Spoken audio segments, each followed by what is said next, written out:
আসসালামু আলাইকুম। যারা অনলাইন থেকে টাকা পয়সা ইনকাম করে তারা আমার কাছে জানতে চাই, মোজাহের ভাই কোন ব্যাংকে টাকা আনবো, কোন ব্যাংকে আমরা লেনদেন করব।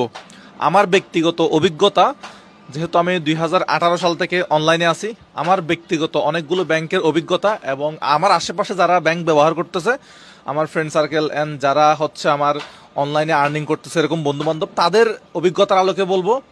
ফার্স্টে হচ্ছে এক নম্বরে ব্র্যাক ব্যাংক। ব্র্যাক ব্যাংকের একটা অ্যাপস আছে আস্থা। এই অ্যাপস দিয়ে করা যায় না দুনিয়াতে মনে হয় এমন কিছু বাকি নাই। সো অনলাইন ট্রানজাকশনের ক্ষেত্রে আমি ব্র্যাক ব্যাংকে রাখবো এক নম্বরে। দুই নম্বরে হচ্ছে আইবিবিএল, ইসলামী ব্যাংক বাংলাদেশ লিমিটেড।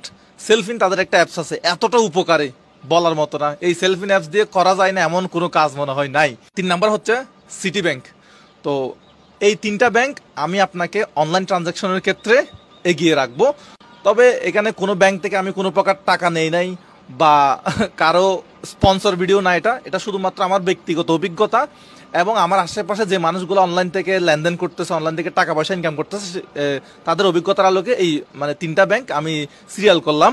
যদি আপনার ট্রানজ্যাকশনটা $20,000 বেশি হয়ে থাকে, তখন আপনার কাছে অনেকগুলা ব্যাংক হচ্ছে ডকুমেন্ট চাইবে। আপনি সেই ডকুমেন্টগুলো সাবমিট করে দিলে আপনার সুন্দর মতো লেনদেন হয়ে যাবে। তবে এখানে যে এক নাম্বার যে ব্র্যাক ব্যাংক বলছি, দুই নাম্বার আইবিবিএল বলছি, তিন নাম্বার সিটি ব্যাংক বলছি, তার মানে যে অন্য ব্যাংকগুলো খারাপ, বিষয়টা কিন্তু এরকম না। এটা শুধুমাত্র আমার